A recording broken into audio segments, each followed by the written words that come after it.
இறையேசுவிலே பிரியமான சகோதர சகோதரிகளே, உங்கள் எல்லோருக்கும் ஆண்டவராகிய இயேசு கிறிஸ்துவின் பெயரால் காலை வணக்கங்கள் மற்றும் வாழ்த்துக்கள். நான் உங்கள் அகஸ்டின் வேதியர்.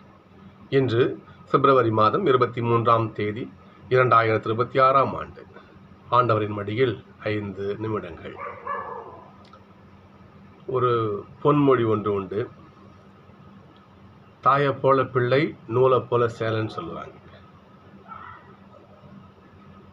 ஒரு குழந்தை பெற்றவரை போல இருக்கணும். ஒரு சேலை அந்த நூலின் தன்மை போன்று இருக்கணும். அப்பதான் அதற்கு மதிப்பு. சரிங்களா? ஒரு பிள்ளை பெற்றோரை போல இருக்கணும். அதுதான் நல்லதுன்னு சொல்லுவாங்க. அப்பதான் அந்த பிள்ளைக்கு மதிப்பு அப்படின்னு சொல்லலாம். இதுதான் இன்றைய தியானத்தினுடைய மையம். இன்றைய முதல் வாசகம் வாசிக்கிறோம். நம்ம லேவியர் ஆகமத்திலிருந்து மோசே கடவுளுடைய செய்தியை வாங்கி என்ன பண்றாரு? ஆண்டவருக்கு சொல்லுகின்ற ஒரு ஒரு ஒரு பாலமா இருந்தார் அவர் கடவுளுக்கும் மக்களுக்கும். அப்போ கடவுள் ஒரு செய்தியை மோசேக்கு சொல்றாரு. மோசே, இந்த செய்தி போய் மக்களுக்கு சொல்லுன்னு சொல்லிட்டு, அந்த செய்தி தான் இன்னைக்கு பாருங்க பாப்போம்.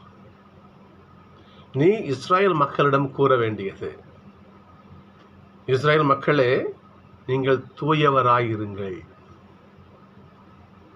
நீங்கள் தூயவராயிருங்கள், தூய நல்ல பிள்ளைகளா இருங்க. ஏனென்றால் உங்களை உண்டாக்கிய நான் தூயவர், உங்களுடைய ஆண்டவர் தூயவர்.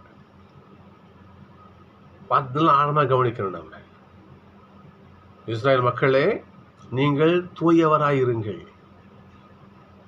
ஏனென்றால் உங்கள் கடவுளும் ஆண்டவருமாக்கிய நான் தூயவர். உங்களை வச்சுத்தான் என்னை யாருன்னு எடை போடுவாங்க. அப்படித்தான் யோசிச்சு பாருங்க பாப்போம். சரிங்களா? பிள்ளைய வச்சுதான் பெற்றவங்களை எடை போடுவாங்க. நல்லா வளர்த்துருக்காங்கப்பா பிள்ளைங்க அப்படின்னு சொல்லுவாங்க. சரிங்களா?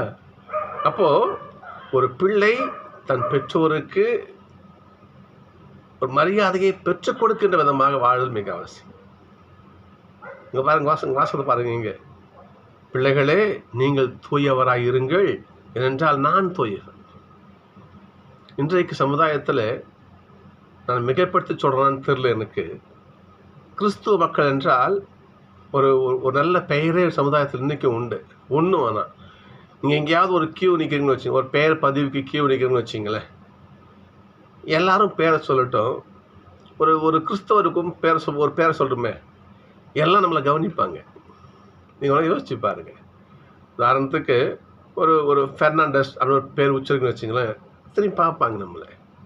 ஏனென்றால் அந்த பெயருக்கே ஒரு மதிப்பு உண்டு.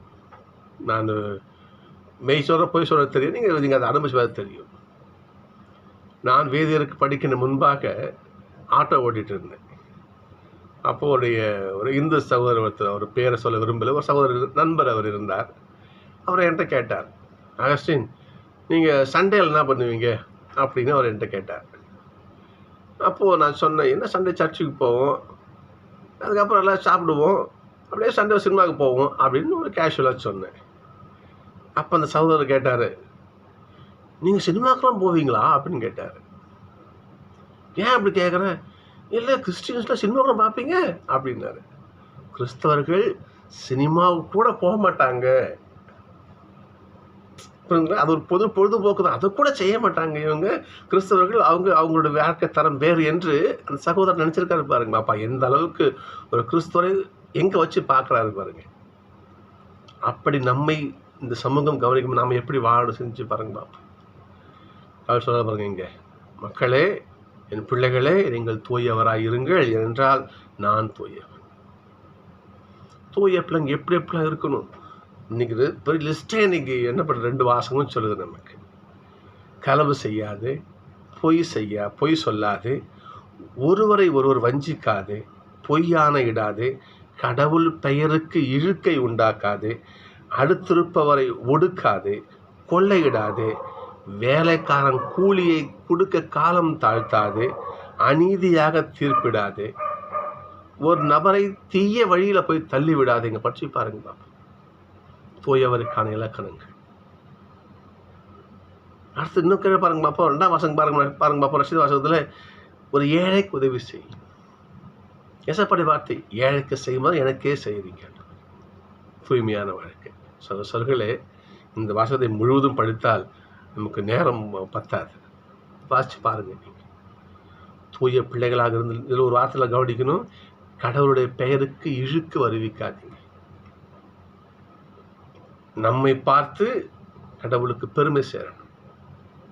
எனவே நாம் இந்த தவக்காலத்தில் தூய பிள்ளைகளாக வாழ்வோம். இன்றைய திருப்பாடல் பாருங்க, இன்னைக்கு மைய வசனமே தான். இன்னைக்கு கடவுளுடைய வார்த்தைகள் வாழ்வு தரும் ஆவியை கொடுக்கின்றன. கடவுளுடைய வார்த்தைகளை கேட்டு நடக்கிறவருக்கு நல்வாழ்க்கை உண்டு. இதில் எந்த வித மாற்றமும் கிடையாது.